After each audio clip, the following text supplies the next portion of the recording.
ಪ್ರೀತಿಯ ದೇವಿ ನೀನು, ಈ ತನುವ ಪ್ರಾಣ ನೀನು, ಬಾಳಲ್ಲಿ ನೆಮ್ಮದಿ ನಿನ್ನಿಂದ ಕಂಡೆನು.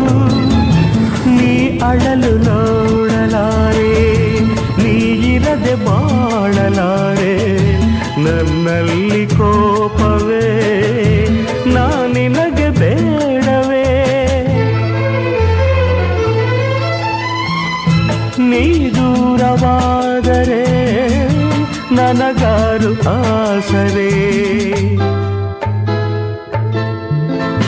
ನೆರಳನ್ನು ಕಾಣದ ಲತೆಯಂತೆ, ಬಿಸಿಲಿಗೆ ಬಾಡಿದ ಹೂವಂತೆ, ಸೋತಿದೆ ಈ ಮೊಗವೇಕೆ, ಏನು ನಿನ್ನ ಚಿಂತೆ, ಹೇಳೆ ನನ್ನ ಕಾಂತೆ, ಏನು ನಿನ್ನ ಚಿಂತೆ.